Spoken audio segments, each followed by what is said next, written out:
Hello, everyone. This is criminal profiler Pat Brown, and this is Patron Hangout number 226, coming to you from Hawaii. So it's been great out here. I've been here 2 weeks, and I'm enjoying every bit of it. I want to welcome everybody back into the chat room. I don't know what happened. It was really weird. I was asking a question, and there was no response. And I just didn't know whether you could even see or hear me, and I got no response for such a long time that I don't know if there was just something wrong. And I'm beginning to think maybe there's an internet connection problem, which I haven't had since I've been here in Hawaii. So this is something new. But before I get started and ask everybody whether they can see and hear me this time, I do want to mention that if you'd like to be in the chat room, please do join Patreon. It's $5 a month. I have 2 live shows a week, a hangout like this, and a case show on the weekend. And it supports an educational channel. But if you don't want to do that, please do subscribe to the channel, check the playlist. Hey, all of my videos do go public after the live. So there's nothing hidden. I want everybody to be able to see everything that's here. So let's get back to, is everybody seeing and hearing me? Who's come back? So it was so weird. We're back, and you can see and hear me. All right. I don't know. It was really, really strange. So I had asked this question, so I'm going to ask it again in the previous attempt at the hangout. So there was a fellow in Maryland near where I live, a man who came up in a gray van, and he was going up to children at the bus stop and asking him to get in his car. And they said he was trying to lure them into the car, and they refused to get into the van or car, and they ran away and then went and told the authorities, and the authorities came and checked it out. However, it turns out the police say it was a misunderstanding. Says here, the man is a grandfather who is looking for his grandchild Monday at a Crofton bus stop in Maryland, and there was no threat to children, Anne Arundel County Police say. They thank the children for the vigilance and the school staff and the prompt reporting, and that allowed for a quick resolution. But I asked this question to everyone: what do you find weird about this story? So that's a good question. Why would Grandpa bring other kids and his granddaughter to his car? Yeah, I kind of wonder about that. That's one of the issues. What else? So how was this came to a conclusion that this was just a grandfather trying to pick up his grandchild and couldn't find him?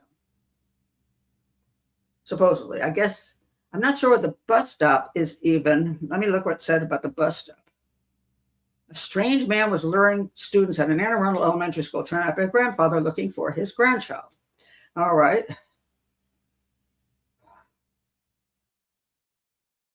These are drop-off and pick-up areas. So I guess the area where the students are make a lot of sense. This is a very good, this is what crossed my mind, Amari. Could he be making up an excuse to cover his real intentions?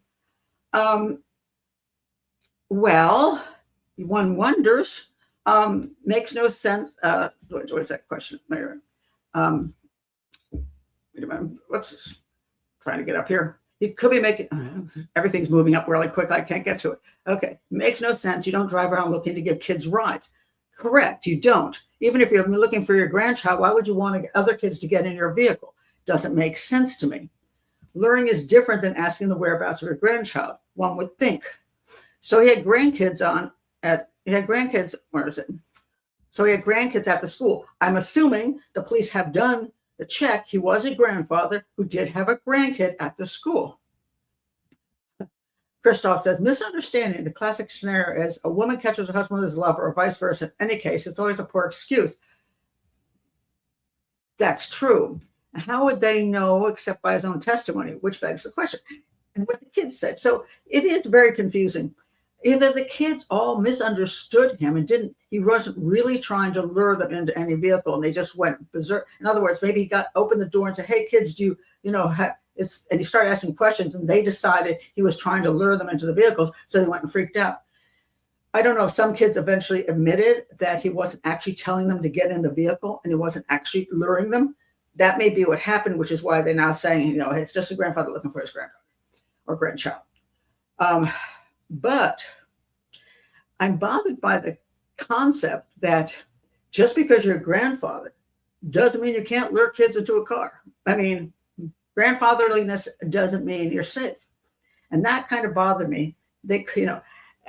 And so I thought the if you're trying to comfort the parents, I want to know there isn't a pervert granddaddy out there who, it grabs the kid. Now, of course, would this be a stupid place to grab a kid right at the school? Yes. So I'm going to probably lean toward the police do have a rational and reasonable explanation, but just the way it was said that just because a grandfather makes him safe, it doesn't make him safe. That this is true. Kids are on high alert for perverts these days. And that one of the problems we have is that sometimes you can be overly panicked about things these days. Or in other words, somebody says hello to you on the street and you immediately think, oh my God, they're trying to do something to me. Maybe they're just saying hello, So not everybody's out to get you, and not everybody's out to get your kids, even if they're asking you to look for their lost puppy. They might have a lost puppy, and they're, but if you're stupid these days, just say, hey, did you see my dog around here? Can you help me look for it?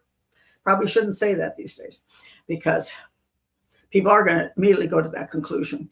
But yeah, so, and this is true. Old men can be dangerous perverts too. Exactly. So just because they're slightly older doesn't mean that they're not dangerous. And also, if the child is a grandchild at an elementary school, the child may be 6 years old. Mommy may be 26 and daddy may be 46. Grandpa may be 46. He's not, I wouldn't call that, when people think of grandpa, they think he's got a little cane and everything. It's not necessarily so. But this is true. It is a real shame because everybody needs to be careful, but it's also killed off the ability for people to just be nice to each other. This is very true. All right. Now, that's just some, and I want to comment on this case because I'm in Hawaii. And there is a famous guy in Hawaii. He's a famous surfing man. Let's see, this picture comes up here. Eddie Aikau.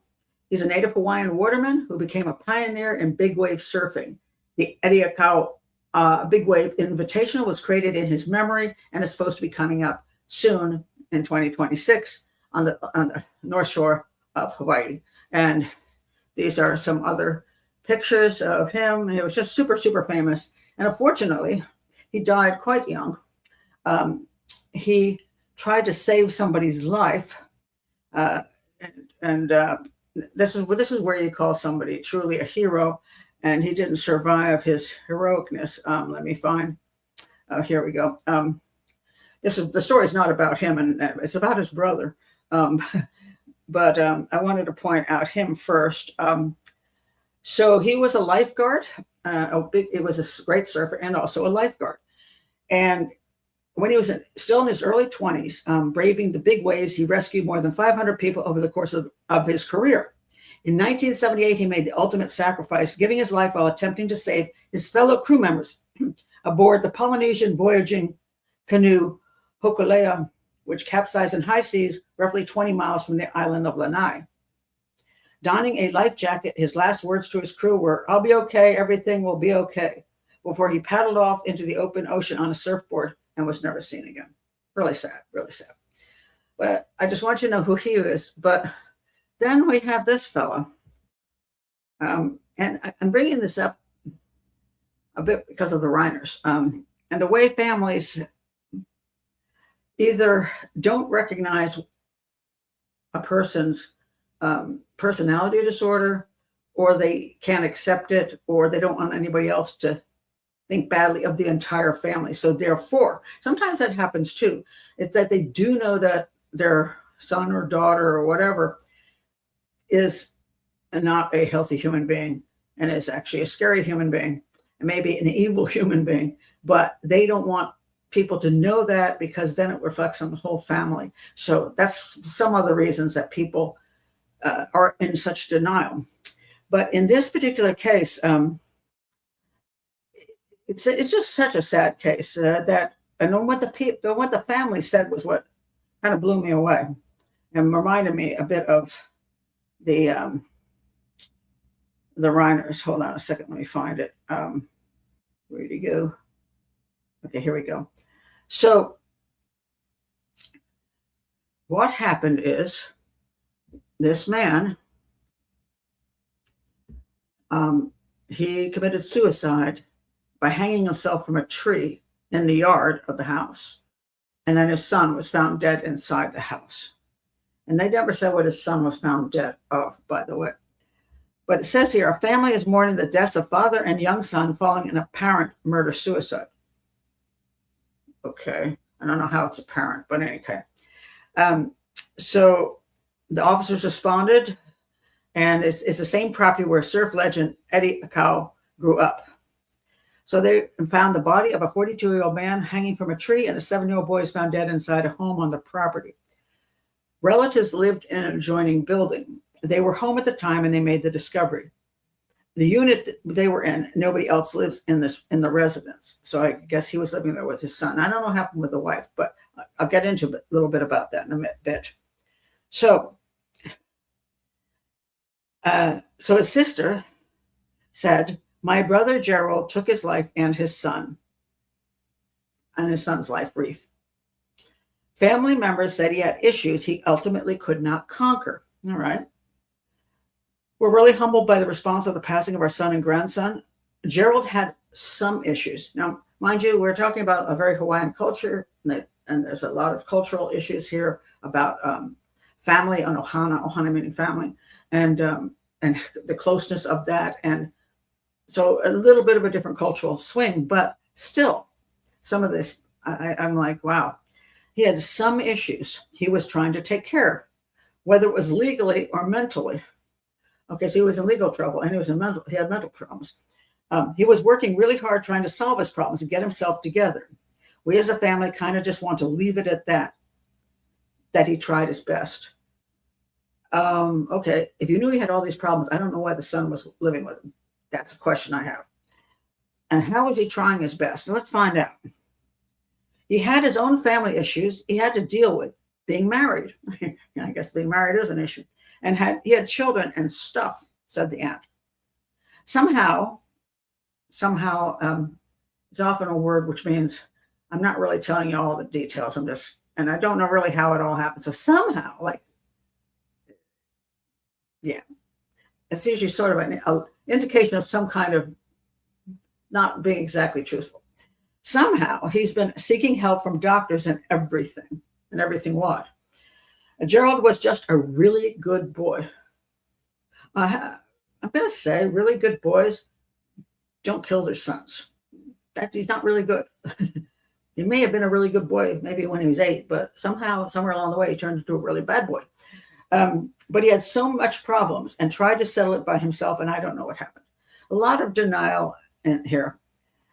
Court documents give a glimpse into the relationship between Gerald Aikau and his estranged wife, Catherine, who somehow did not have the child with him. The couple was in the middle of a divorce proceeding, and she had filed restraining orders against him, citing physical abuse. She also claimed that her husband was mentally ill and using illegal drugs. And in Hawaii, there's a massive meth problem, really massive meth problem. So he was using illegal drugs and being mentally ill, supposedly. Court documents reveal he had recently undergone a drug treatment program. She had also written she planned a trip to Europe and wanted to take her son along, but Gerald Aikau refused to help secure his passport. So she had this trip planned, and then for some reason, why she had to have the husband secure the passport, I don't know, but didn't get a passport. If mother and son could have traveled together as planned, they would have been out of the country and scheduled to return Saturday. But still, I mean, if my husband has got mental problems and drug problems and abuse problems, there's no way in hell I'm going out of the country leaving my son. I do not understand that.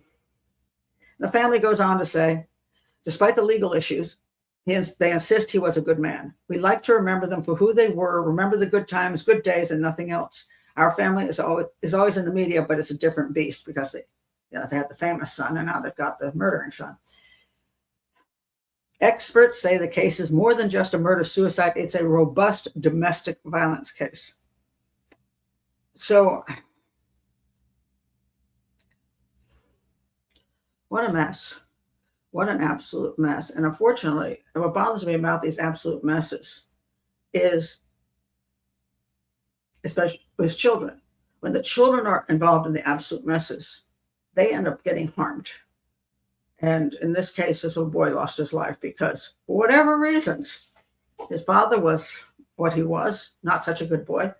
His mother left him with a not such a good boy. And the family who lived next door left him with not such a good boy. It's like, what were you all thinking?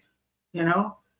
And, the fact that he had, gone to get, drug treatment help and all that stuff. Well, if you look back on the Reiner case, how many times did Nick roll in and out of drug rehab? Because drug rehab is very temporary. There, basically. I mean, it doesn't, it gets you off, gets you away from drugs for a very short period of time until you do some therapy and say you understand how things are now and you're not going to go back to drugs. And then you walk out of that institution right back into the life you've always led with the same problems you left behind. And the next day you out buying drugs. So that's why people cycle in and out of drug rehab, because it comes down to 100% comes down to a choice that the individual makes. So, yeah, but very sad. That child should have been removed. That's what you said. Yeah, that the child should have been removed from that situation. And I have to blame the mother too, because she was being abused by him and had drug problems and mental problems. She left her son there because he couldn't get a passport. I'm like, I don't know where country she was from either. I don't know why she had to leave. I mean, a family could have been dying, but I'm sorry. It comes if I had my son there and my mother was dying in some other country, I would stay with my son. That would be a choice I'd make. I'd say, look, I would like to wish my mother goodbye, but I can't leave my son to he's a child. He comes first over everybody else, including my own mother. And I'll do anything. We'll get on FaceTime and I'll look her in the face and tell Mom, I love you from a distance, but I can't leave my son. Or get your son out of that household. If you got someplace else he can stay while you're out of the country, fine. But your son comes first. I just don't understand what's wrong. The whole family was not making good choices. Yeah, that's true. You if you already had violent tendencies, which clearly he did, and drug problems, and on top of that, he's when you leave somebody and the custody issues and all that come together, that's when they become most dangerous. It's the last place you leave your child. Lisa says, I had to make that choice with my mother-in-law. We sometimes come down to these weird choices in life. I had a choice when my daughter was my granddaughter. At the same time her birth date was scheduled, my mother was up in a assisted living place, and she had Alzheimer's. And I had spent the last year before that with my son going back and forth to take care of her and my father, take him to the doctors and do all that. And it was really a wonderful time where we got to be real close to them. After my father died, one of my sisters had to move up to Rochester, New York. And I did go up to Rochester, New York and spend time with my mother there. But when she was having these issues and they brought her over to hospice. So my other sister managed to flap. So my two sisters were there with my mother at hospice. And I was in Maryland. And I'm like, my daughter wanted me there at the birth of her child, my granddaughter. And I wanted to be in both places at the same time. It was impossible to do. And so I had to make the choice.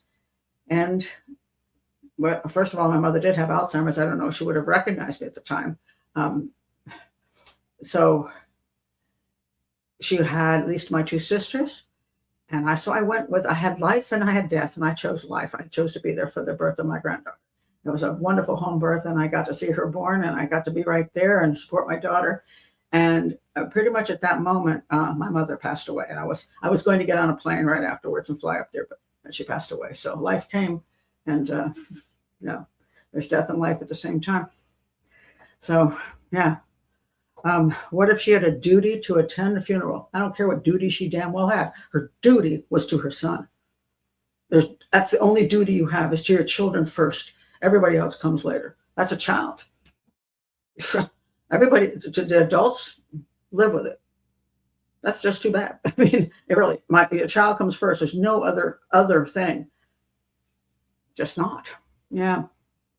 So, but those are sometimes very difficult choices. But I just found it interesting how they kept saying he was a good boy, good boy, good boy. And I'm thinking, he might have been at one time. I don't know where things started slipping away, but when you take the life of your child, and for him to do that, that would mean to me, usually it's a revenge thing against the wife.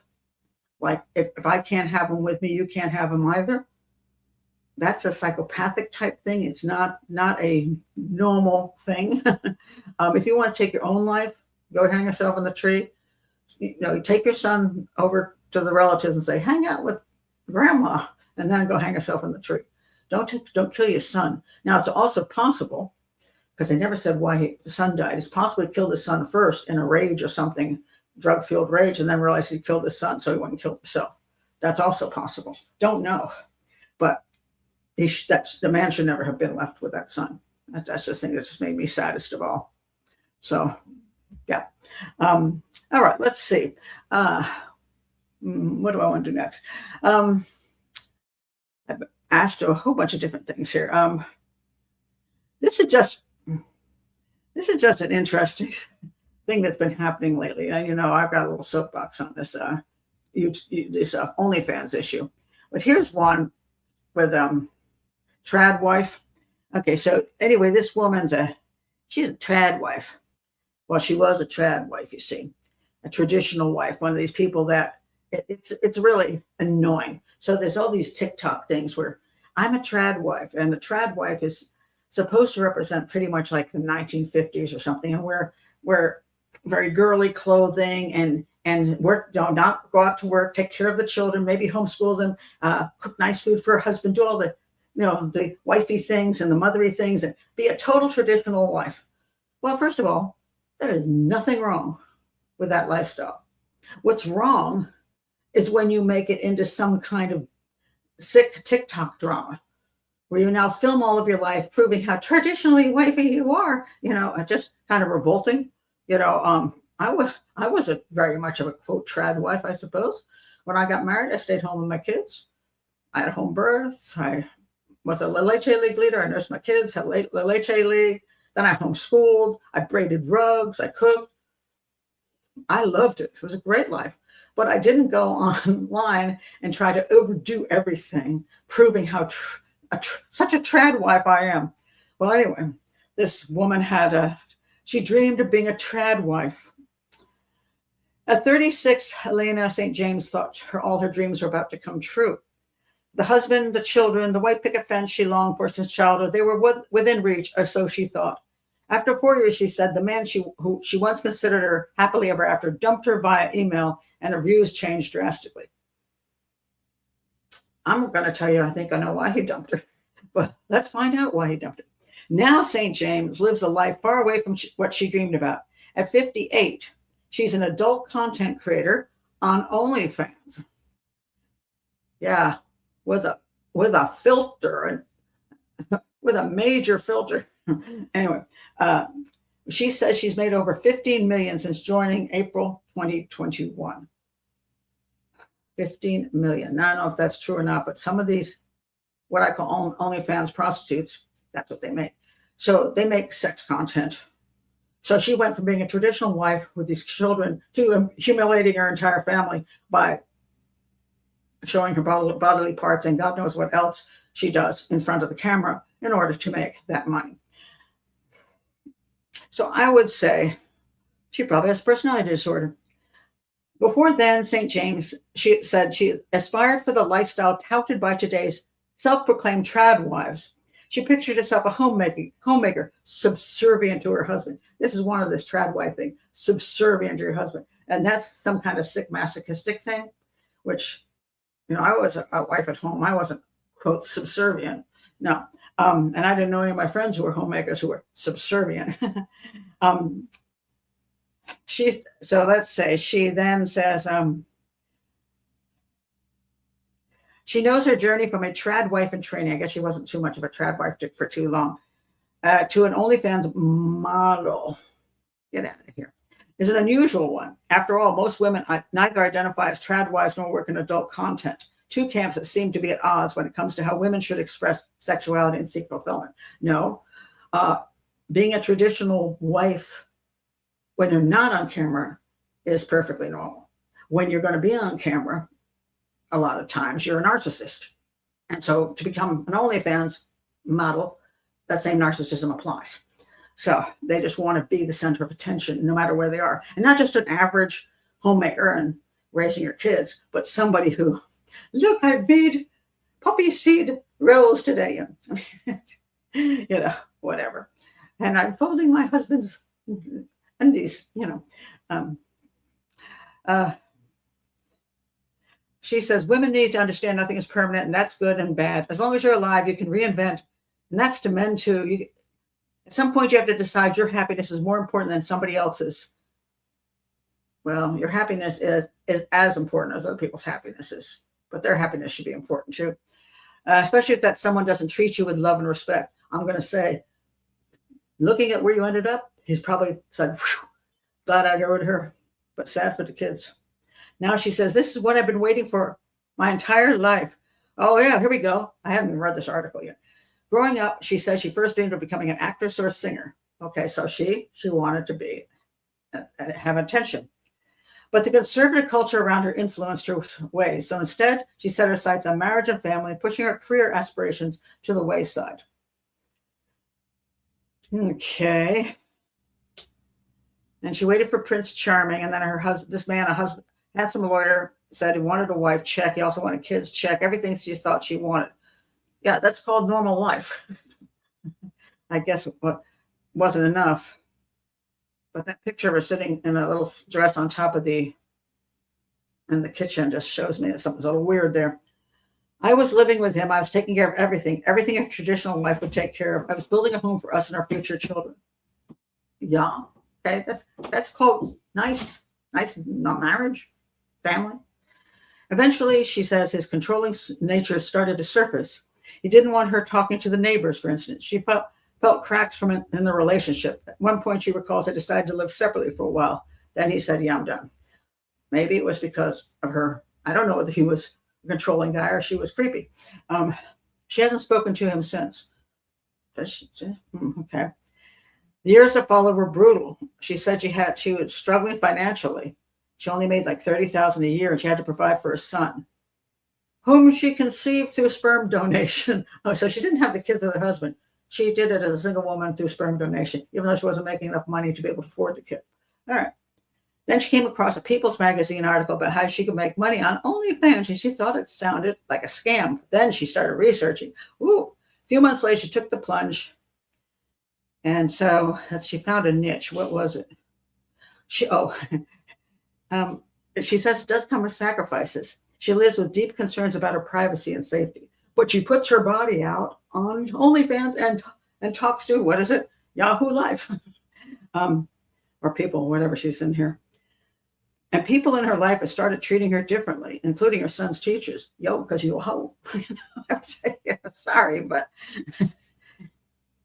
again, I will say this. I understand that there are some women and young women, girls, who are and end up in the sex work business because they have no choice, because in certain countries you are literally abducted into brothels and places like that. There are girls who run away from home and have no way to survive. So they end up homeless and they get trapped into sex work. Not necessarily being held there, but they don't have any other way to make money at 16 years old, 15 years old. Some people who are involved in drugs end up in that situation as well. But when you choose to go into the sex business, choose because you just like the money and you're willing to put yourself out there and you have children, I should think you want to look in the mirror and say, if people treat me differently, there's a reason.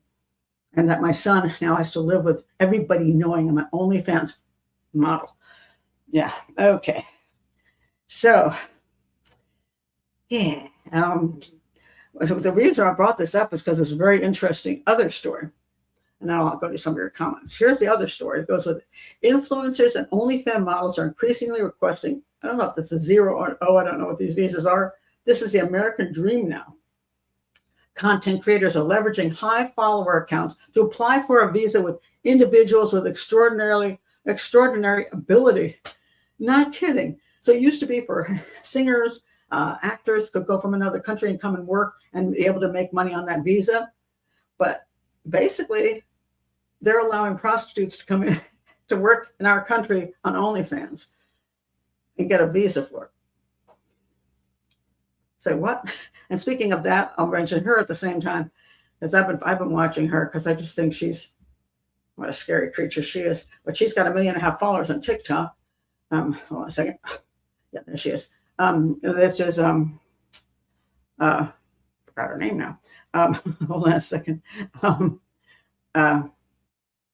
Veruca Salt. Veruca Salt. Veruca Salt. She's an OnlyFans model. Makes a lot of money on OnlyFans, and she talks about the things she does on OnlyFans. So I'm going to say, and she used to also work in a brothel. She's from Australia. She went to Las Vegas and met this guy and married him within 2 weeks and said, "Oh, I know what I'm doing. I know what I'm doing." And then now she's already divorced a month after the wedding, and now she's claiming he was a scammer and an abuser and all these things. And now she's making a lot of money off the stories she tells. But I don't think you can make money in Australia for TikTok. I may be wrong, but you can in the US. I wonder if she's got that visa. And that's why she's now moved to LA, got herself a fancy flat there and all that. And I'm thinking, but that's the craziest story, that they get visas to be an OnlyFans. That's just nuts.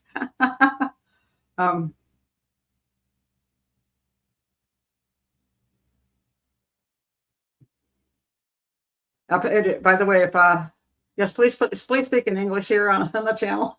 If you're, I know, Christopher, you're speaking German, but it is confusing in the chat room. And also, please, everybody, I also want to just say to everybody, please stick with the case that I'm talking about. Don't talk about 500 other cases. It is distracting people who are in the chat room. So just try to focus on what I'm talking about now, and keep the side talk down. That's because it's just not only distracting for people who are in the chat room, it's distracting for me too, because I can't see the questions you're asking or the answers you're giving if there's a whole bunch of side conversations. And usually all pretty good. That's why I have that's why often I have the patron only hangouts, because with a smaller group we don't have as many distractions for the most part. So TikTok is trash, not was. Well, TikTok has some interesting things on it, but I do like some of the stuff on there, but just like YouTube, TikTok, Facebook now, just a whole bunch of really sordid stuff, shall we say, and it's problematic. That stripping. I will say this, for the most part, which people don't want to admit, most. I'm going to get stripper says otherwise. Go-go girls, strippers also are work in prostitution, because most of the places that have, unless you're some, I don't know, super high class place or something, even then, the boss will not keep you around if you don't make his customers happy. And so his customers come in, they're looking for sex. They get titillated by the stripper or the go-go girl, but they also would like to have some fun afterwards. And I know this because I once got this job in Hollywood when I was trying to stay out there as a dance hall girl, and I got hired to basically just dance around the room. And I taught at a Fred Astaire studio, so I'm thinking, all right.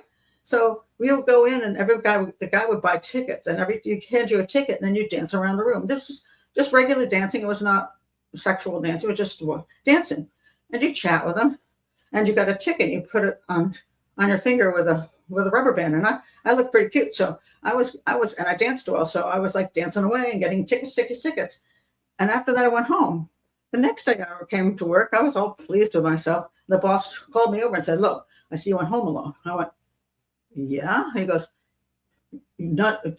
some of these guys wanted to go home with you. Why weren't you going home with them? And I'm like, "Because that's not my job." He goes, "Yeah, it is."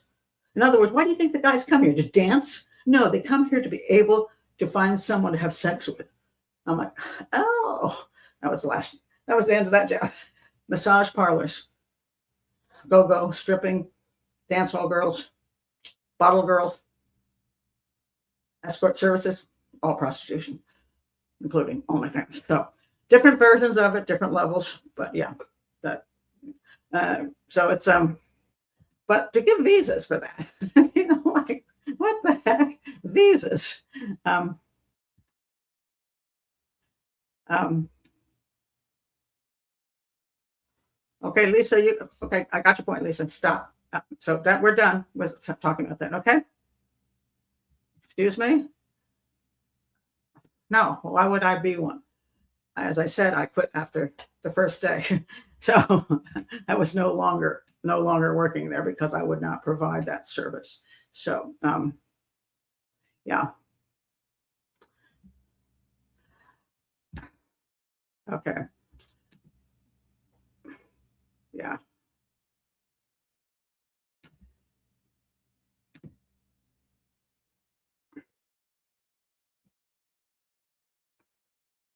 okay. So at any rate, so by the way, say this is a rare occasion where temporarily I have to remove somebody, and so yeah. Anyway, yeah. So we're done with that. I don't know why this is going like this today, but yes, no more German, and also I had to remove somebody for complaining because that. I said we had the problem before with another person. She complained also about the other person. I don't know what's going on with that. So yeah, not happening anymore. But I can't control everybody in the chat room. Even sometimes I say it's very rare as in the patron chat room to have that, but people can join Patreon and be bothered by things very easily. And if that's the case, they're bothered by everything. Then so, any rate, must end. So yeah. So anyway, but I thought that was an interesting thing about the visas that we have, which is odd. So, oh well, at the time I was 19. I was 19. I was 19 years old, and I was out in Hollywood to try to become an actress, and didn't go well. I left after a year because I didn't do the casting couch. And but I thought I was just going to be dancing. I really did. See, that's how you learn. It's like, oh, that's not what it's about. Okay, yeah. So that's why I know some of these situations. It's not what people think they are, because it's a setup. It's a setup for prostitution. So that people don't have to go on the street. Now, there's a lot of things also done over the internet now, but some people don't want to do the internet, and they also don't want to pick up girls on the street. So they'll go someplace where they can meet someone and make a deal with them, then to go to some other place. That's how it works. So let's see. I want to talk about. All right, let's get back to something. The suspect in this particular Austin. Sorry, where is it? You remember the Austin yogurt shop murders? So he has been linked. His name is let me get his name here a second. Brashers, I believe it is. 2 months after Robert Brashers was identified as a suspect in the infamous 1991 yogurt shop murders in Austin, Texas, he's now been linked to another unsolved murder that took place in Kentucky back in 1998. So 7 years after the Austin ones, then this young woman was killed. 43-year-old Linda Rutledge. She was fatally shot inside a business before the building was set on fire. So authorities noted that the crime was similar to what happened 7 years ago in Austin, when 4 teenage girls were killed inside of a yogurt shop. In November 2025, more than 3 decades after 13-year-old, 15-year-old, and 17-year-old, 2 17-year-olds were killed inside. I can't believe it's yogurt shop. In 1991, the investigators identified Brashers as the killer. After the girls were killed, the building was set on fire. Now, they used DNA genealogy technology to identify him. Here's the thing. First of all, I'll say this again. yes, I think he clearly was there. His DNA was there, but I believe there's a second person. There were 2 guns and more than one DNA. I think there were 3. One was a boyfriend's. And I don't know why they're not looking for the second guy. That bothers me. But anyway, he's dead, so he's not going to tell you the second guy is. But they're just, a lot of times when this kind of thing happens, they don't want to mention the second guy anymore. They just want to just close the damn thing down. We're done. But, and that was 1991. The guy could still be out there. It was my problem. So when you close the case down with a killer, who is either not the guy that did it or just one of the guys who did it, and you close the case, you're leaving a killer out there. And that bothers me because much as you like the case to be closed, that if you leave the killer out there, then he can harm somebody else, and that shouldn't be the way it's done. So anyway, they linked the similarities. There were similarities. She was also shot and the place was set on fire. But that can be more than one type of person can do that. I mean, not what they're both all psychopaths and killers, but two or more people can do those kind of things. So that doesn't, you can't say he did it because of that. And they're supposedly not. They said that they found a .380 caliber shell casing recovered from Rutledge's crime scene that was an exact match to the shell casings found at the yogurt shop murders.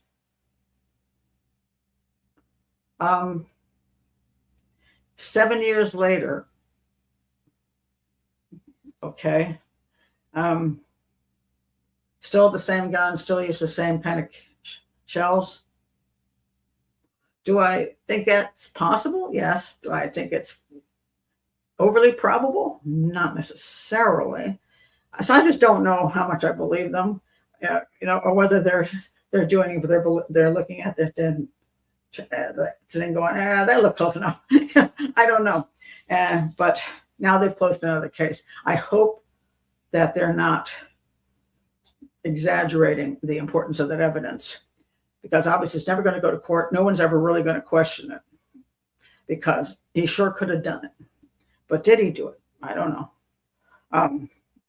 But they're, they are. Let's see here. I don't see in these cases, I don't think they ever have to, they can close a case and not actually have to prove it to anybody. And that happens more often than I'd like to think, but it does happen with a dead guy, or, especially serial killers who say, oh, well, I killed her and I killed her and I killed her. And they go, oh, good, we just closed 3 cases down. No, if he can't prove he did it, those cases shouldn't be closed just because he could have done it. And a good example of this is this guy. Somebody, I was asked if, where is this?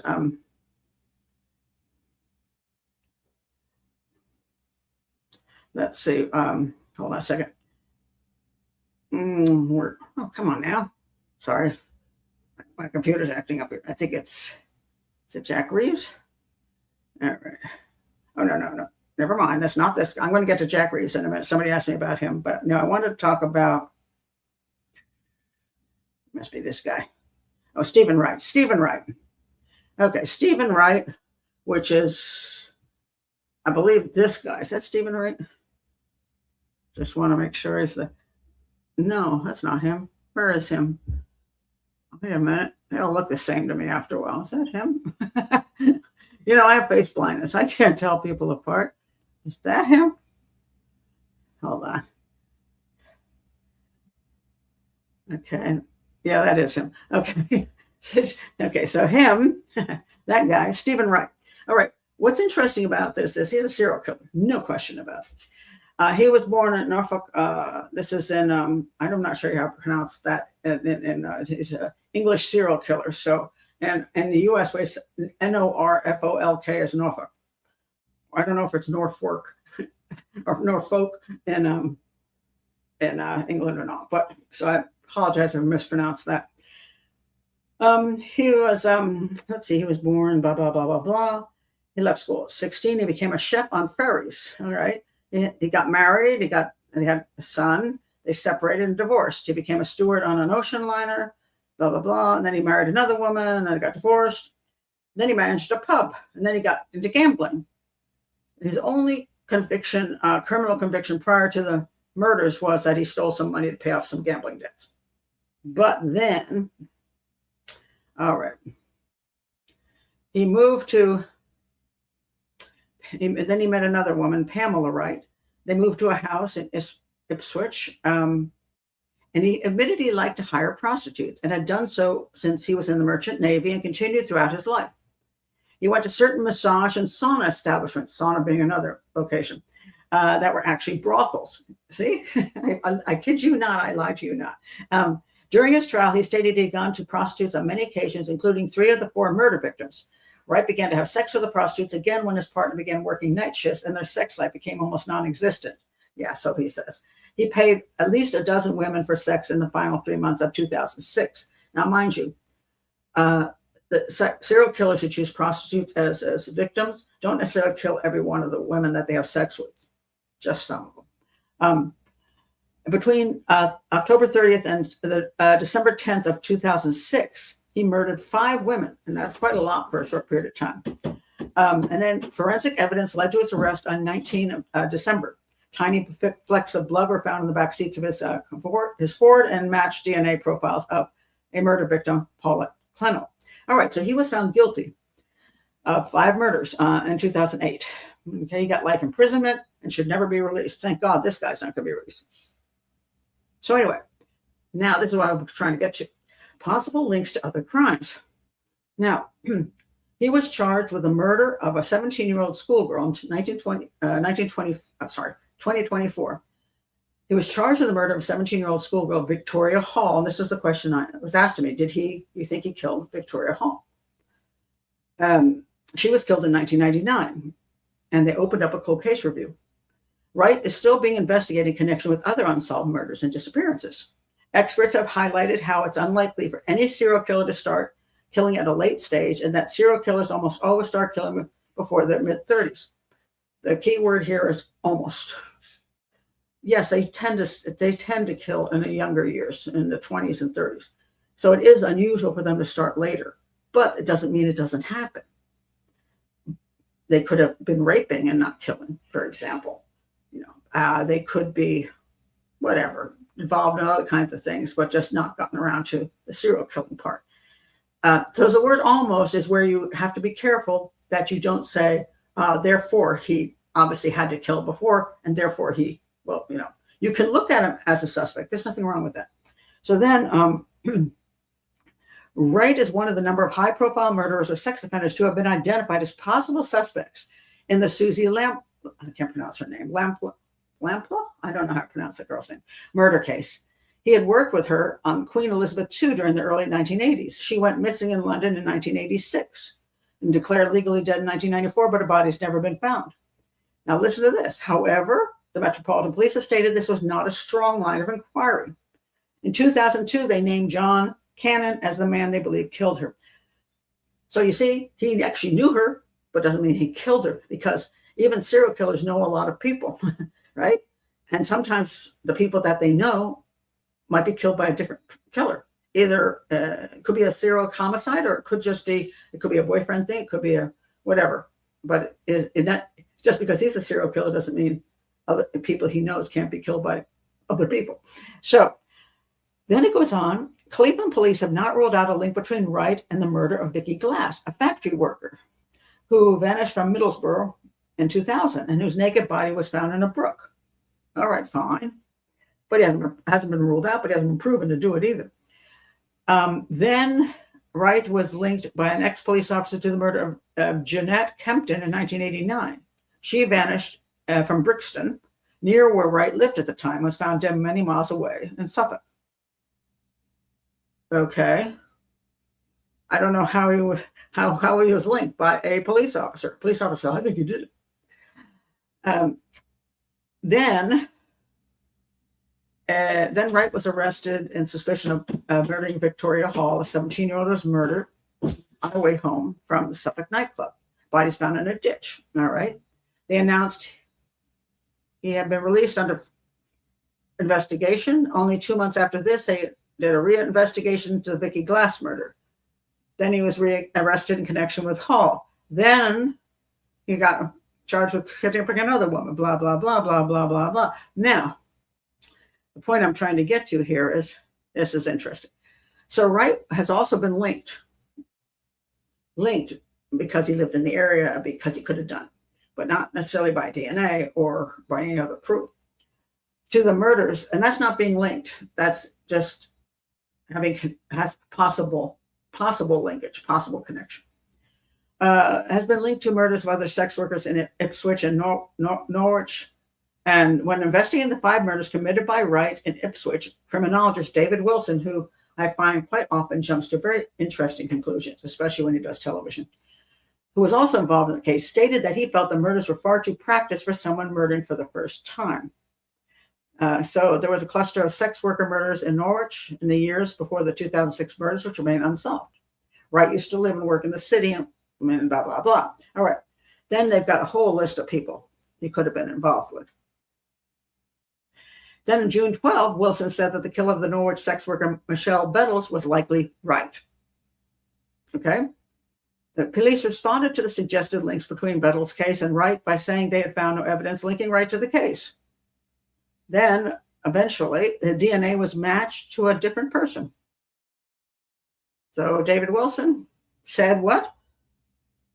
Was likely Wright, likely. So here's the problem that we get.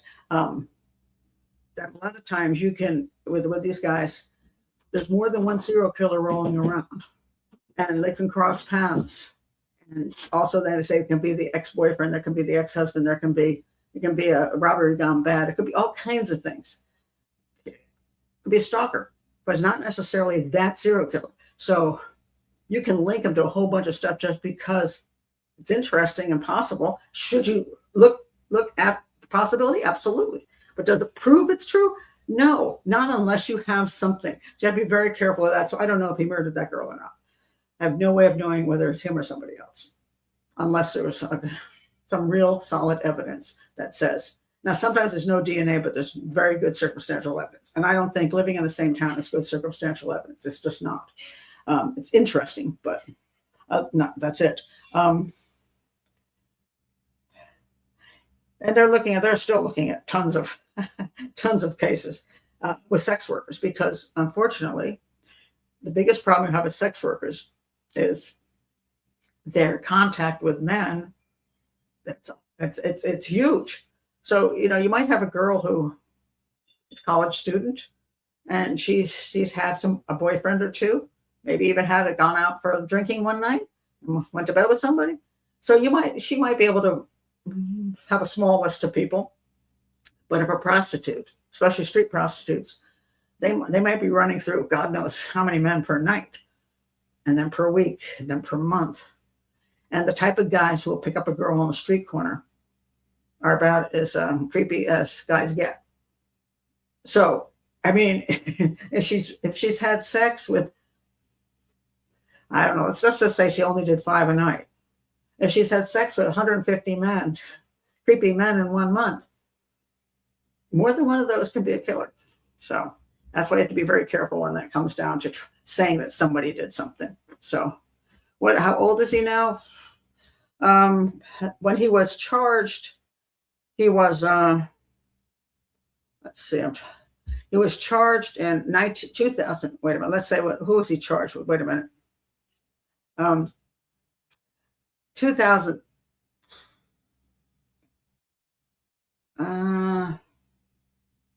I can't find that either. Let's see what time.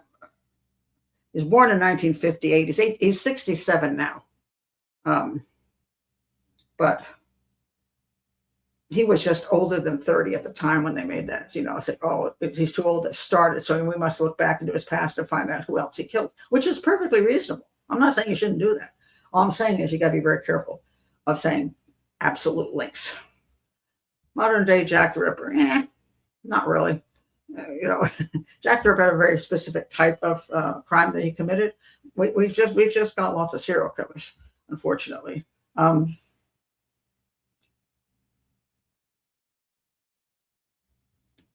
That is true.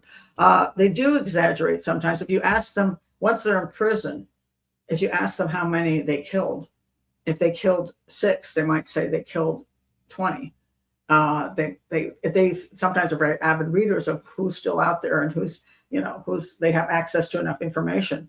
where they can say, oh yeah, I did her too, and I killed that one too. And they want to get attention. They want to get interviews with detectives and with the FBI. They want to get field trips out to find the body and get some burgers on the way, and they want to be the one that has a bigger number than the other serial killer once they're caught. I mean, they don't want to be caught, but if they're caught, they might as well have, a good time while he's there. So, in the prison. So you got to do something. um, so, yeah, setting fire is a good way to get rid of evidence. That is very true. And so in that particular case, we see this guy, in that case, he's a serial killer. He's committed more than one homicide, which included sex, rape, not so much sex, but rape. Sexual homicide is rape and murder. And he raped the yogurt girls were raped, at least not all of them, but some. And then this girl was raped too. So he's a serial killer. The question is, did he have somebody helping him with the Austin one? And I believe he did. And it's fairly unusual that he seemed like a guy that for the most part would work alone. But you run into a guy who thinks like you, or you're trying to groom into some kind of, hey, you're going to help me out or whatever. You might go along, you might take one along with you. It doesn't happen that often, but in this particular case, in the Austin yogurt murders, I do believe, because of the evidence, there were two people there. And I wish they would keep looking for the other person that I think was there, so that he wouldn't be still running around out in the world. So, but you got to be careful about the linkage thing. You have to have proof that it's truly linked. In other words, so you don't leave a killer out there, and you don't just close cases down just so that you can get them, off. The police don't like open cases. They're a pain in the butt because families call and call and call. And what are you doing? What are you doing? And most of the time, they're not doing anything because they have nothing to work with. So they got that thing shelved back in the file. And they don't want to tell the family, well, I haven't looked at that in 5 years. Because they got nowhere to go with it. They don't have any clue. So they tell the family, we're working on it. But they're not. So if they could just close the case down and get that family to just go away, they're happy. The family's happy because they figured out who did it. Okay. But not necessarily true.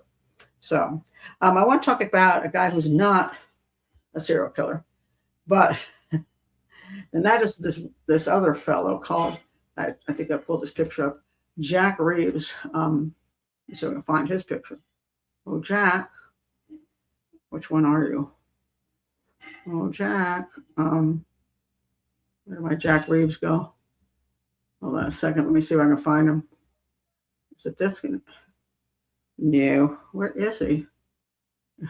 See, hold on a second. Let me see if I can locate him. Darn.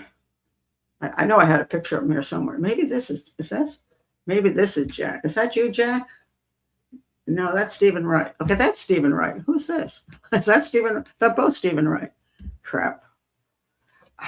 Where did my Jack Reeves go? Okay, I don't know where Jack Reeves went, but just remember the name Jack Reeves. That's good enough. Anyway, the question about Jack Reeves was here. Oh, there's the picture. Let's see. No, I don't know. Anyway, yeah, just keep him in mind. There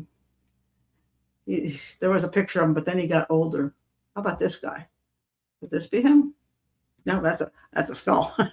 He's still alive, I think. I don't know where he went to. Yeah, that's annoying. Anyway, so Jack Reeves, this article says Jack Reeves and other men who have killed multiple wives. So the question is, are they serial killers? And they're talking about the serial murders. Now, serial killers who commit serial murders,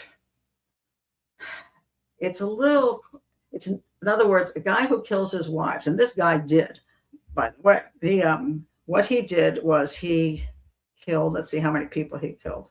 So Jack Reeves, when Jack Reeves' wife Sharon died, it looked like it was a tragic suicide. But a few months after she had filed for divorce, her body was found with a fatal shotgun wound to the chest. And they concluded she used her toe to pull the trigger because it's hard to reach the trigger with a shotgun. And people have sat on their couch and put their toe in the trigger and pushed it. theoretically could be done. But then his wives kept dying. He then married Myung Reeves. She drowned at Lake Whitney 8 years later. No charges were filed. And then 8 years after Myung's death, another wife died, Emelita Reeves, an 18-year-old Filipino woman who he had met through a mail-order bride service. Her body was found in a shallow grave near the same lake where Myung died. Okay. And Emelita's friends say she was planning to leave him before she was murdered. So finally, they started getting a little suspicious because his wives kept dying. And so they exhumed Sharon's body, and then he was finally charged with the murders of Sharon and Emelita. He got 35 years for Sharon's murder and 99 years for Emelita. One of the bodies in the lake, in case you're wondering about, bodies in water, like all the ones down in Austin that people think is a serial killer. Now, one of the things that's typical is that they don't have any bruising to their bodies. This girl did. She had bruising on her head. So that's a guy who's either killed her and put her in the water, or he's pushing her into the water and holding her down. So anyway, he got nailed for that. And they asked him, when they arrested him, they found out that after he murdered her, he was already shopping for another Filipina bride. And so, yeah. So is he a serial killer? And my answer would be no, he's not a serial killer. Serial killers are a different group of people that specifically kill. They look to find somebody, a total stranger, to get the moment of power and control, the big thrill of killing them and usually raping them, because that also humiliates them, makes them feel big and strong. And so and sometimes they torture them. It's the whole process they're using. Is the killing itself is the reason that they're doing it, the excitement that they get. So they'll live normal lives until they have that need to get more power and control back. Usually their wife dumps them or they lose a job, and then they go out and kill somebody again. Or they just enjoy it so much they just want to do it over and over and over again. That's not what this guy is about. This guy is about having his wife is annoying to him, or his wife ruins his ego by trying to leave him, and he thinks she's not going to go get some other man. So he kills her because he's angry. And she's dared to defy him, and she's not going to defy him ever again. That's not the same thing as a serial killer. And we see that same thing. They had a whole bunch of in this article. Of course, they mentioned Drew Peterson, who's well known. Kathleen Savio's body was found in the bathtub. He killed her. And then Stacy Peterson, the next wife, she's the third wife, she vanished, and they've never found her body. And the first wife actually says he tried to kill her. So when he gets annoyed with the wife or the ex-wife, he does something to them. That's not a serial killer. That is a person who is a psychopath. He's definitely a psychopath, but not a serial killer. But yes, there are a number of murders that they have committed. I've even said that's true for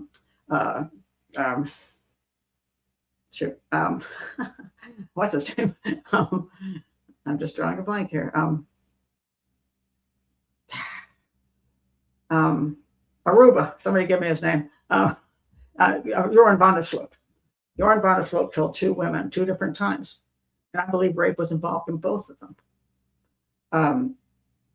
Of course, the body of one girl's never been found. The other body was found. And he's been charged with, well, at least the body of the girl that was found. And so he's in prison, but he killed 2 different women, and I believe rape was involved. So you would think these are both sexual homicides. He's a serial killer, but I don't think so. I think he's he's a date rapist with a rage problem. I think both the women, when he got with them, turned him down, and that pissed him off. So he ended up attacking them and killing them during the attack. That's different than a man who chooses to go out specifically and find a stranger to go and rape and murder. So that's not a serial killer either. It's a date rapist with a rage problem. Ends up being he's killed more than once. But that's a distinction. Now, again, still a psychopath, still dangerous, still shouldn't be out there in the world. But if we're just trying to categorize, that's how one would do it. let's see.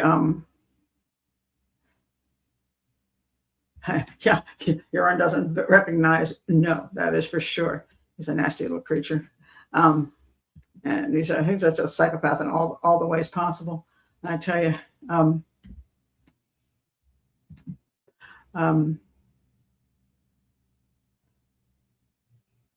that is true. Gambling is an addiction like drugs. It's a choice like drugs too, though. I have to say that just because at some point as adults, we always know the things that are unhealthy to do, unhealthy to mess with. And we shouldn't mess with them because they cause devastation. And yet we mess with them anyway. And then we like it. People like they like the response they get from drugs. They like the response they get from winning when they win. And so you could say serial homicide is an addiction too. Sure, if you go kill somebody and it's a big fat thrill, yeah, you want to do it again. So we are in most of our lives we're addicts because we like things that we want to do more than once. That's why we could say food addiction, because we like eating food. It tastes good. It makes us happy and satisfied. And then we think, well, what else can I eat? Because I want that feeling again. So there's all kinds of things that we are, quote, addicted to. But unfortunately, as adults, we have to make up our minds not to do things that are damaging to ourselves. And as I've always pointed out with drugs, there's no such thing as a victimless crime. Because when those people do drugs, they first break the law. They support the cartels in Mexico, Colombia, destruction of those countries. They destroy their own families. They become horrible parents. Nothing good about it. And it's not a victimless crime. It's a many victim crime.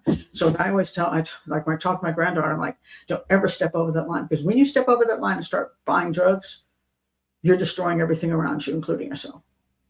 And you're being uncaring about other human beings, because it has that domino effect, which is horrific. And I've been in the countries where drugs have devastated the country, not because the people use them, but because they can grow them, and because they can package them, and because they can ship them. And then because it's an illegal business, the cartels take over. And so it just messes everybody up. So addiction only comes along because we choose to cross a line into something that is unhealthy and unworthy to be involved in. That's just my soapbox opinion.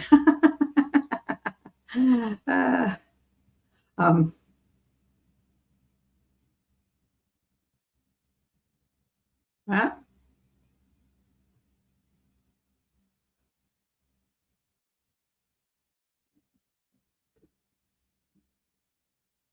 Not quite sure I understand that. So we're having a sort of a question about how chat rooms should work. And in my opinion, just because this has been an unusual occasion today, probably keeps people from joining Patreon and being part of the chat. There's one reason I say to people, a chat room, I'm doing a show with a purpose to educate. So anybody in the chat room should be only talking about what I'm talking about. Before the show, we chit chat. I get that. But during the show, the focus should be on the subject matter, and then the conversation should be following the subject matter, putting in your ideas, your thoughts on that, your questions to me, so I can see them. If it's a whole bunch of nonsense in there and a whole bunch of, let's talk about a different case than Pat's talking about, it's very confusing and it serves no purpose. So, yeah, and it makes a chat room a big fat mess. So that's going to be my lecture for today. Hopefully, it won't happen in the future. Every once in a while this happens. It's like not very often, like once every 4 or 5 months or something. It gets just people forget what this chat room's about. So it becomes a problem. But that's why I don't do many open lives, because that can really get out of hand, because it's usually those people who coming in from everywhere. I do open lives. I'm going to do open live probably once every 2 months, because it does bring in new people to the channel and let them know what it's like. But it's sometimes difficult to coordinate, and I don't have a moderator, and so yeah, it's just, we hope everybody just tries to stay on the best behavior, and if you can't, let's do that. So let's see. I'll just while I mention this, since I mentioned the sorry about the noise next door, that person is usually not. next door is the next person living in the other room in the place I'm staying in Hawaii. And up to now, it's been dead quiet during the day. I'm not sure if that person moved out and a different person moved in, but they're banging around a lot. so, so it's like, oh, darn. But let's see if I can find this one here. Yeah, this one. I just want to mention this because this is what we don't understand the destruction of. We always talk about murder, but we don't understand that a lot of things come with murder. Um, this is in October was a bad. This is back in October. Smugglers moving guns and monies across the Rio Grande and South Texas to the cartel bosses in Mexico, and that's some of the money they found. There's some of the guns they found. Just what Mexican citizens need in their country. They don't. Mexican cartels are losing vast amounts of cash, weapons, and ammo to U.S. authorities. Good. Who are targeting cartel couriers moving the loot back to Mexico along South Texas highways. The largest seizure occurred on October 8th. They looked in a pickup truck driven by a U.S. citizen bound from Mexico. What they found was over $1 million in cash and a trove of weapons and ammo. A large seizure of cartel cash was hardly a one-off because they've seized another $1 million since September from money mules. So this case, they've got a lot of gun runners moving. Wow, that's another picture of lots of guns. In fact, they reported a father and son towing 2 trailers in Mexico through Laredo. They were arrested. They found hundreds of long rifles and thousands of rounds of ammunition hidden behind false walls. The seizure was so large it filled several tables after the trailers were emptied. So, and I'll point this out. American citizens who use drugs are just as responsible for the violence in all these countries and the violence in our countries and the drug cartels, because you can't sell if there's nobody to buy. So if nobody in this country was buying drugs, the cartels wouldn't be wasting their time because they wouldn't have anybody to sell to. So that's why I'm very strong. I've always believed that people who purchase drugs should be arrested. And there should be, so they shouldn't be just, we'll go after the guy selling it. Well, that's fine. But if they have nobody to sell with and people keep getting arrested for buying the drugs, there's going to be less people buying the drugs. If you want to save our young people. And right now we've got a massive opioid issue. We've got a massive meth issue. Destroying town after town after town, destroying our cities, destroying our young people, and of all ages too. And it's because we are buying the drugs. So you can point fingers all you want across the border and say, hey, the Mexicans are doing this, and Colombians are doing, the Venezuelans are doing this, which they are. But we are too, because we're buying all the crap. So we got to stop buying it. We have to stop people from buying it. That's the way I think. But I thought you got arrested. Well, do you? I remember when I was young, the thought of even purchasing marijuana was like, where was I going to buy that? And I'm like, I'm going to go buy some drug dealer on the corner. I was horrified. I knew it was illegal. And I didn't want to get caught with marijuana. I didn't want to, it's scary, because it's breaking the law. Now it's like no big deal. Now they just sell it in the stores right down the road, which is another whole big problems. But this is very true. See, that's what I think. No users, no trafficking, right? Same thing with sex trafficking. Those guys who pay for sex, they ought to be arrested. They used to be arrested. But they seem to be very lax about all that now, because they allow all these customers to purchase sex from women and men, to purchase drugs. And therefore, somebody's going to buy, you're going to sell. Somebody's going to sell you to you. So that's the problem. If we don't seem to think that's a problem, it continues to be a problem. Now, let's take a look at this one other case of this arson case. And it goes to show you how we handle things. And we've been letting a massive amount of people out of prison because prisons are overcrowded, because we don't want to build new prisons, because we're being too mean, because there's other methods of trying to help people become better human beings and all that stuff. But where is this? Oh, went on the okay, where'd it go? Okay, where is it? Oh, there we go. So there was this arson. Is that my arson picture? No, that's. I keep going. I'll go to. I'll get to that guy in a minute. Guys, grave robber dude. I'll get the grave robber dude in a minute. Where's the other? Oh, here we go. That looks like an arson, right? No, it's a grave again. I've got double pictures in here. Where's my arson picture? Man. Shoot. Hold on a second. Where'd he go? Oh, here. No, that's not him. Sakes. My picture, is my picture missing? I don't want my picture to be missing because I really like that one. Hold on a second, folks. I got to go find it.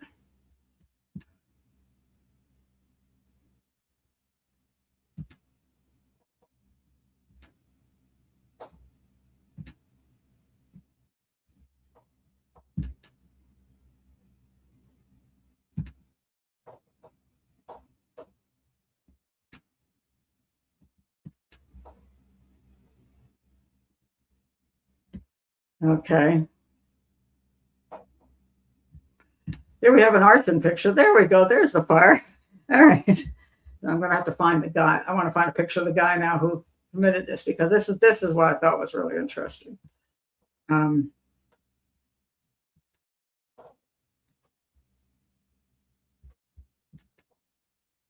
Okay. So the man was arrested for an arson 5-alarm fire. This happened in Denver, one of the largest fires I've ever seen in decades. This guy faces arson charges in relation to a 5-alarm fire burned and destroyed an under construction apartment building on January 2nd. At the time of this is the guy. Okay, at the time of the alleged arson, he had an active failure to appear warrant and several previous felonies on his record. Keep in mind the several previous felonies. His name is Tony Becerra or Becerra. I think it's Becerra, 38 years old. All right. Now let's find out who he is. All right. Well, they caught him because they had security footage with him filling up an object at a gas pump and then carrying it away to the building and setting it on fire. But anyway, okay, let's go to his extensive criminal history. This is what I find interesting. He has an extensive criminal history and goes by the alias of Psycho and Double X. According to Colorado court records, he's been arrested at least 10 times from 2001 to 2020, including violent charges like assault, domestic violence, retaliation, and felony assault causing bodily injury, and was sentenced to 4 years Department of Correction in 2011 for a felony assault conviction.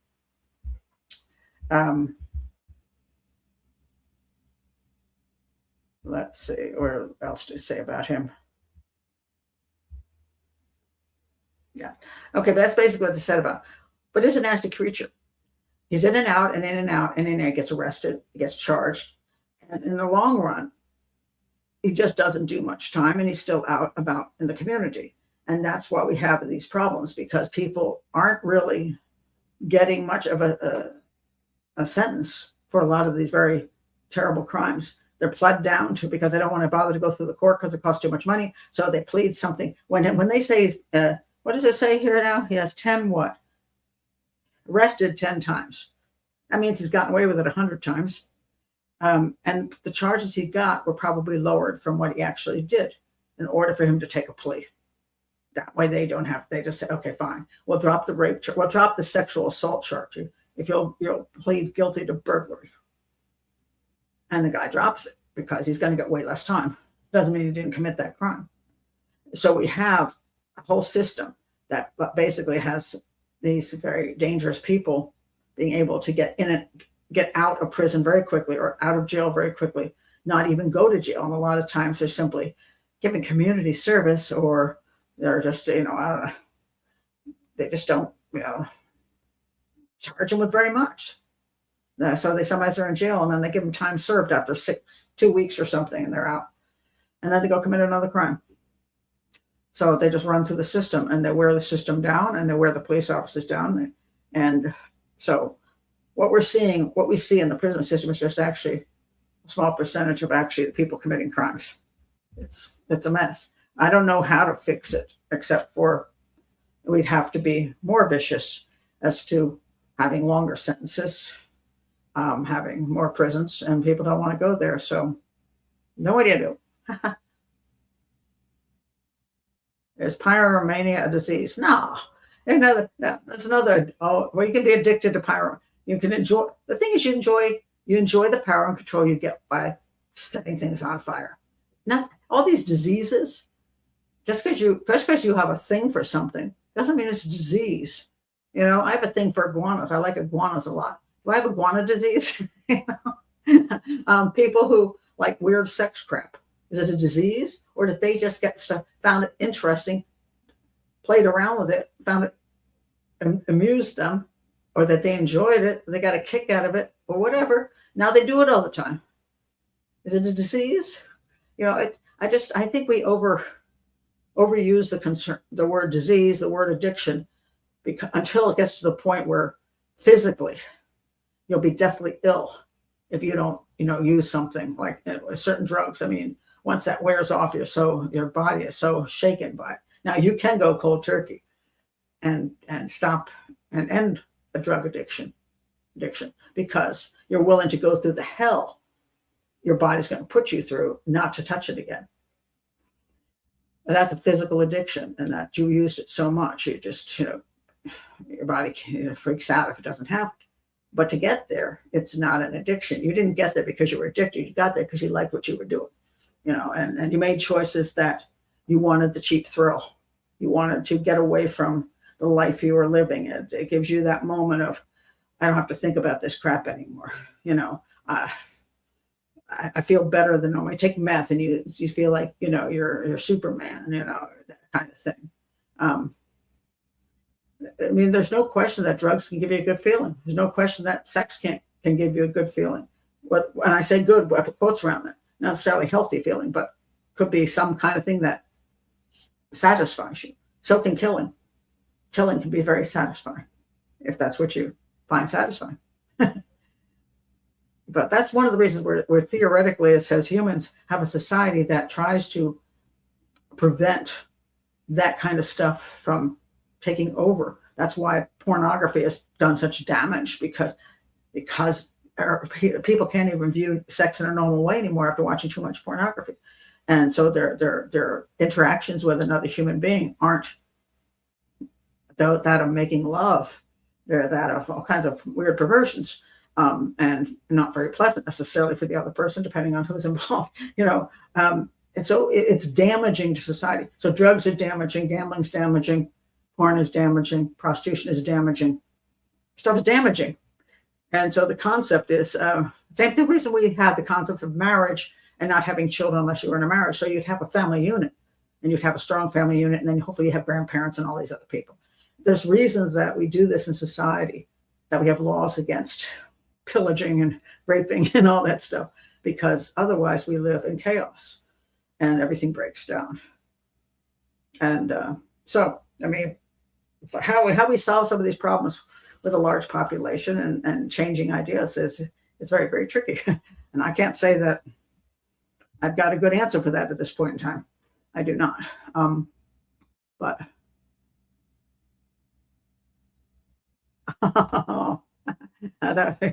you saw it. That was a bearded dragon. Yeah, it's a cute little thing.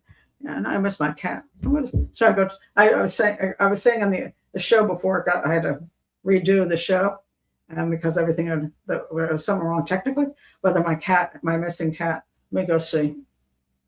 Oh my God, he's back! Oh, I'm so happy. My cat's back. Oh my. Am I looking at the wrong picture? No, that's today, right? That's live. Wait. That's a dog. I hear the dog. Look, my kitty cat's back after 7 days of being missing. Oh, well, he ate the food. Oh my God, he's back. Oh, he's not dead. I thought he was dead. Oh, I'm so happy. So happy. So if you weren't here for the original show before we had the technical issues and I rebooted the show, I was showing pictures of my feral cat Mac, who I've had coming into the house for 2 years now, And I showed this picture before with him. Let me show it again because he's cute. Where is he? So this is what he looks like. There's he is in his cat bed. Now my feral cat Mac has been coming into the house for 2 years. I trained him in the beginning. It'd only come right just into the cat door and eat the food and bolt. And it took me 2 years to get him to the point where he'll walk into my bedroom and sit on my bedroom floor and wait and I bring the food in there, and then he'll actually stand in my lap and eat the food. Now he won't let me touch him; he'll hiss at me, but he will come and sit. And now he's under the dining table, and I'm cooking, and he tolerates me.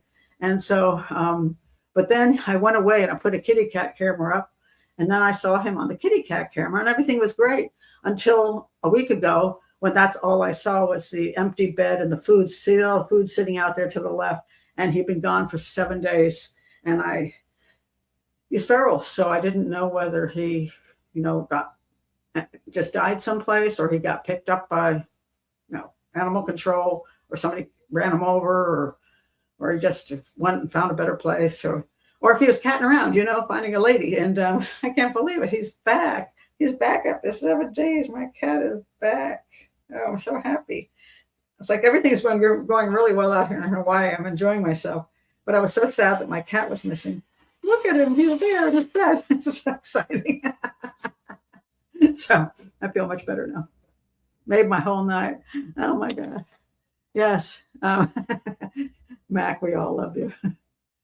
Oh, yeah, I don't know I don't think he was looking for me. See, I don't have I have very few illusions in life. Being a criminal profiler, I enjoy life, and I enjoy life very much. I enjoy my friends. I enjoy my granddaughter, my kids.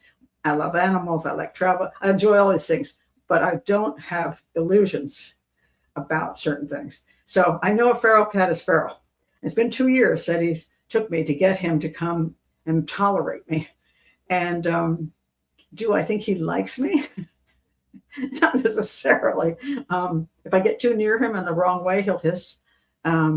So I've been very patient with him for 2 years, and that's why he'll come now and sit in my doorway of my bedroom, and I'll feed him. I'll put food on my hand, and I'll put my hand, I usually put it on the back, and then I crawl over to him and put my hand out, and he'll lick the food off my hand. And then I have to back away, and then he'll come and I'll hold the bowl of food in my lap, and he'll come and stand in my lap and eat. But if I try to touch him, he will hiss at me and run. So he's never let me touch him. But he does tolerate me. So I can get out of bed now, walk around the house, cook food. So in 2 years, it's come a long way. So the question was, when I go away for the winter, I've been away for a week before, but never I'm going to be gone for another 9 weeks after this. And the question was, would he just disappear? And so I had my granddaughter, her job was to feed him, go in once a week and refill all the dry food bowl, and a huge dry food bowl, refill the water bowl. And then, so for the first week, he was there every night, sleeping in his little bed, eating his food. And then all of a sudden, nothing. He was just gone for an entire week. And I keep looking every night, and the food was still there, and the bed was empty, and it was so sad. So I know exactly what that's like. Waiting for the cat, you're worried, and it's been partying. You're probably right. It's probably been partying. As I say, he probably could care less whether I'm there or not. I always say that he probably is thinking, oh, thank God the big beast isn't around. This is great. Hope she doesn't come back. The food is there. The bed is there. Happy day. So anything about Timothy Busfield. I don't even know who Timothy Busfield is. Yeah, that might be true, Clarissa. He might have made some babies. Not Timothy Busfield, but Mac the cat. Timothy Busfield. Who is he? I'm looking him up right now. I never heard of him.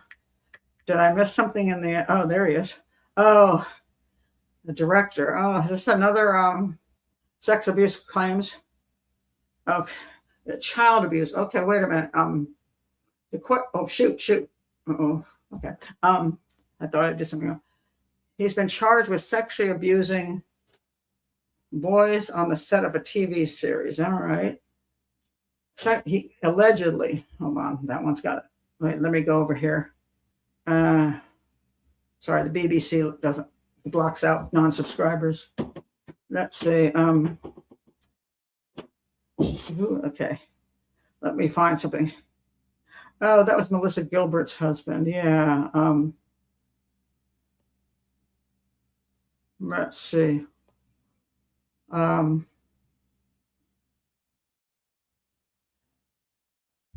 So it's oh, uh, okay. So he's a sex abuse case. I'm trying to find out what the sex abuse case was about.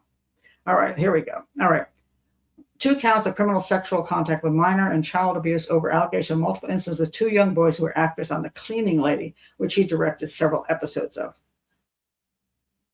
One of the children told authorities he touched him in the wrong places. Okay, I'm not going to get into the description of that. He proclaimed his innocence. I did not do anything to those little boys. And now there's another new sex abuse claim that he involved a 16-year-old girl.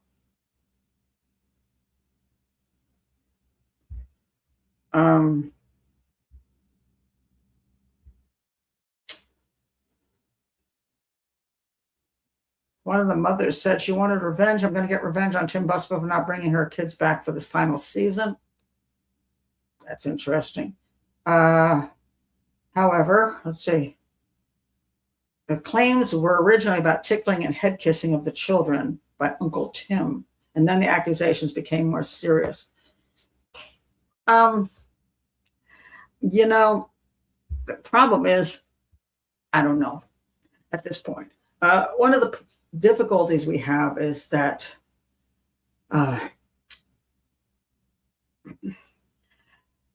there is, with the Me Too thing going on, there's a lot of claims, like we just seen with the grandfather and the van issue, right? The question is, that's interesting. Okay, sorry, I'm having a lighting problem. I see things flashing now, and something is really weird happening today. It's just like all the gremlins are out. But with the Me Too movement, one of the problems has been that a lot of the claims of sexual assault, rape, and sex abuse from directors has been about the casting couch, where a powerful man it indicates to a woman or a man that, hey, why don't you come back to my place and have a drink, or maybe you take, like Bill Cosby, hey, take a Quaalude to make you feel good, and the person goes along with it purposely because they know they're going to have sex with that actor or the producer or the director. They know they're going to have sex with them, and they do that so that they can not be bothered by the fact that they're sort of prostituting themselves to try to get this part in whatever. And in case you don't know, yes, I did spend a year in Hollywood, and this is me when I was 19 in Hollywood, and I did not get involved with the casting couch, and I never got any work either because there were so many pretty girls out there who were willing. And I've been to situations where I was sitting around watching pills being passed around and girls going off with certain people, knowing full well. Then they told me I'll have sex with them because I want to get ahead in this business, and that's how I'm going to do it. So a lot of the claims are brought up years later, where I'm not saying the guy's not a sleazy guy. I'm not saying that he's not taking advantage of his power position. Sure, hey, this girl wants to go bed with me, and I'll let her know that maybe I'll give her a part in the show. Sure, I'll have sex with her. So it's sleazy and crappy, but it isn't actually sexual assault. It's not actually rape. And then what happens is when a lawyer gets hold of this and puts one of these pieces of information out, then what you do is you get a whole bunch of people claiming it happened to me too. And the problem is there are real cases of where it's truly a sexual assault, truly rape. And it bothers me that these things have been conflated. People who are willing to do what they're willing to do in order to get ahead with something is being conflated with those who are truly sexually assaulted. And when it comes to children, we have the issue of Munchausen syndrome by proxy. And there's a lot of people getting certain businesses who will use their own children to get attention, either through being child actors or whatever, models and so on and so forth. And they can sometimes, sadly, push their own teenage kids into being cooperative with a guy who's interested, or they can get, if they don't get their way, they can say, hey, you should say so-and-so did this to you. And then it conflates because you don't know whether it really happened, especially with what comes down to children.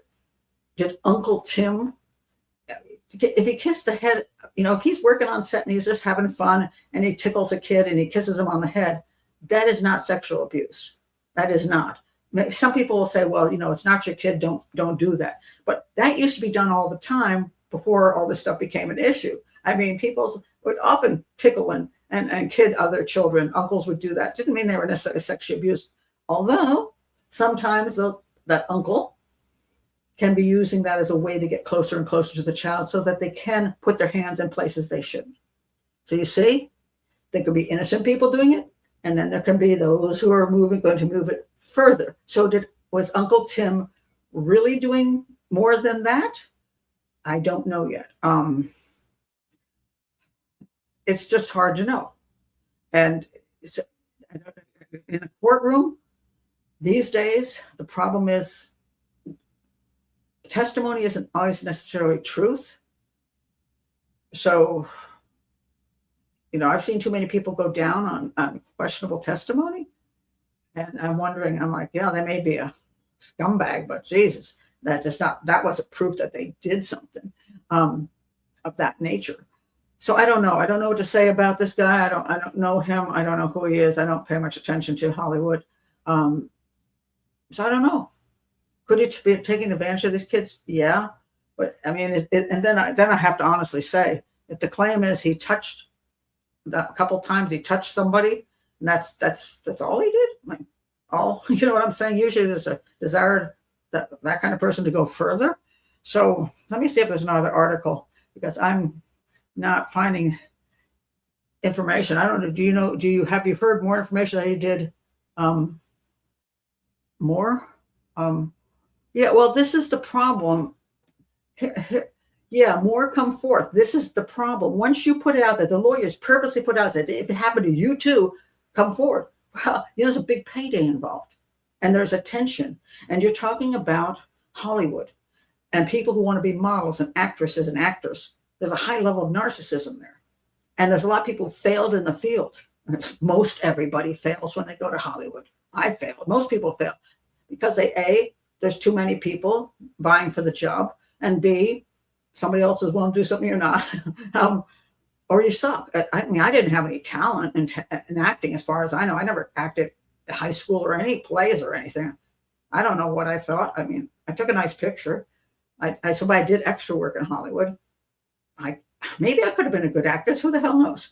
But I didn't have any particular skills, and I didn't have anybody I knew in Hollywood who could, not a daddy director or something, who could get me into the movies without messing around with anybody. But once you say, what about anybody else, and enough information is out there, you get attention seekers, you get money seekers. It's hard to be sure that they're telling the truth. And what bothers me about the whole thing is I am big about evidence and the law. I mean, I think regardless of what you think of a person, whether you think they're creepy or not, whether you think they're despicable or not, that's an opinion. You don't have to be around that horrible, despicable human being like Weinstein or Cosby. It's like, hey, I don't want to be around that guy. I mean, he invites girls to his house when his wife's out of town and gives them quaaludes and then has sex with them. I think that's creepy. Well, I do too. He was a great actor and was a wonderful show, and he's a great comedian. But he had a kind of a horn dog thing going on where he liked women and young women, and he'd said, hey, quaaludes are great, because, and I was there, and there was, I said, handing quaaludes out in bowls while I was at a party at an actor's house. And I don't think it's any proof that he raped anybody.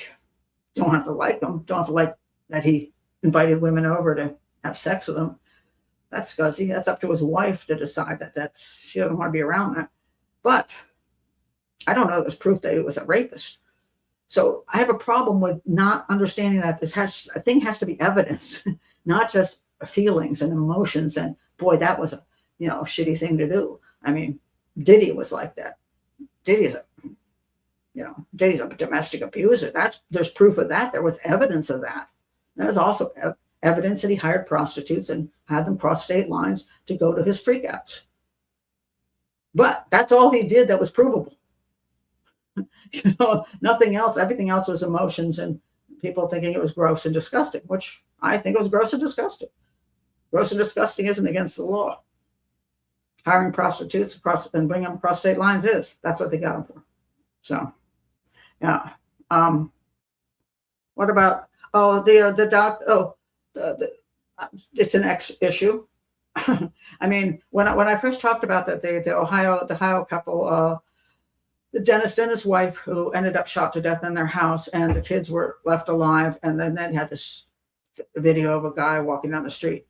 All I said was, I don't believe it's a stranger homicide. I believe it's somebody they knew, somebody who had some issue with them, because nothing was stolen. It just didn't, and the whole thing went down as somebody who knew them.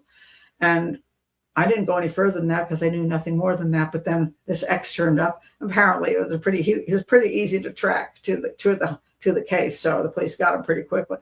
Obviously, an X with an issue. He didn't want to give his wife up, just like Drew Peterson or the guy we just found that killed all his wives. It's like, you can't leave me. It's a strike to their ego. Some people have this big issue that when, what happens a lot of times in divorce in general, that people feel that the person is leaving them because they're not good enough for them. And of course, the person leaving often says horrible things, by the way, or the person who wants you to get out will say horrible things because they're angry at that point and they want to put you down so they feel not bad about getting rid of you, right? As I'm not doing killing you, just getting rid of you. So it's like, well, the reason I'm leaving you is because A, B, C, D, E, F, and G, because you don't do this, you don't do that, you don't blah, blah, blah, blah, blah, blah. Or, so what happens is in divorce is that there are a lot of mean things said. Some of them can be border on the truth. Some of them can be true. Some of them can be just complete nothing, not just mean things to say and insult the person. But it takes a toll on people's egos. And if a person is got a highly narcissistic personality, they can't stand their ego being trashed. So for some people, if a person leaves them, dumps them, divorces them, it's such a damage to their egos. Like, how dare they? They're saying I'm not as good as I really am. They're insulting me. And some people can't take it. They think everything's an insult. And the way they deal with the problem is to get rid of the insulter. That'll teach them. So, yeah.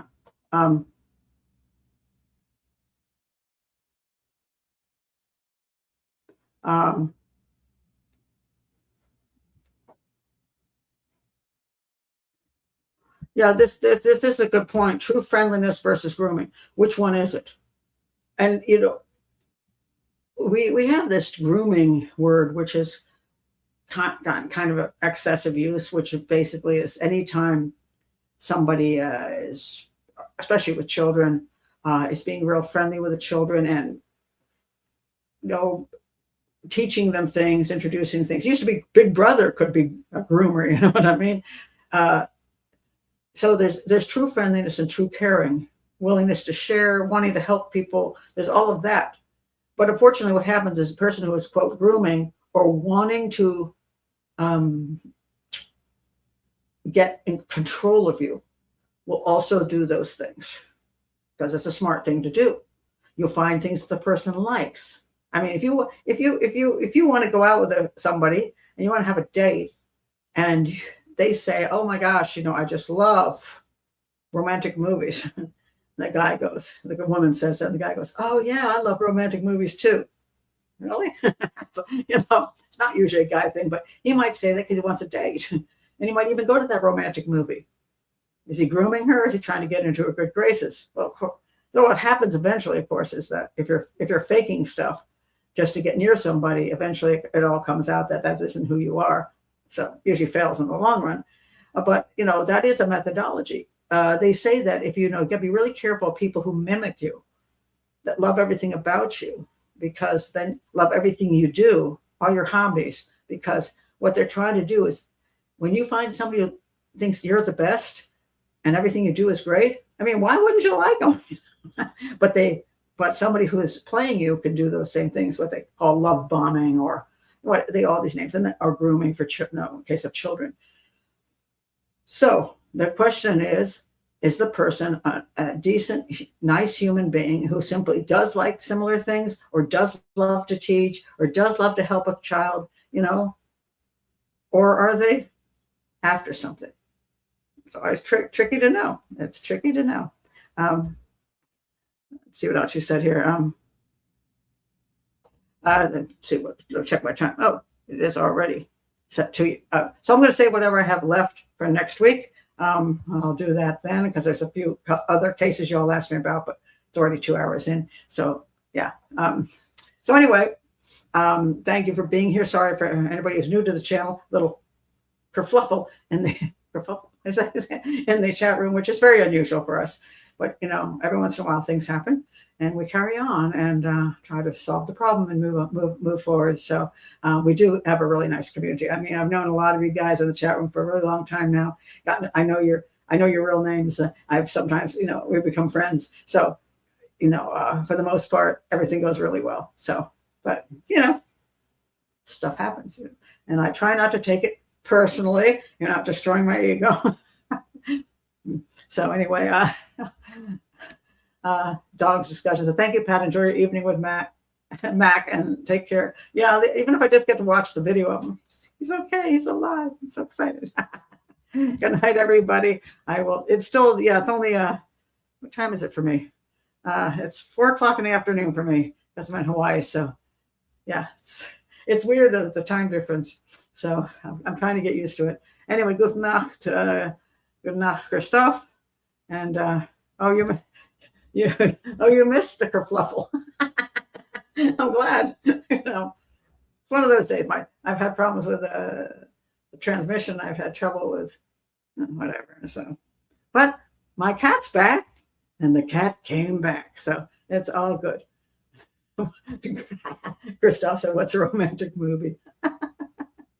Oh my God. Yeah, guys. Yes. Anyway, I want to thank you all for being here. And again, if you're new to the channel, please do like and subscribe and join Patreon. And it'll be calmer for the most part for the next bunch of months. And I'll be doing the case show this weekend. And I think I may decide to do, I don't know. I've got 2 choices. I'm not going to tell you yet. But the case show will be on Sunday at 3 p.m. Eastern time, 8 p.m. UK time.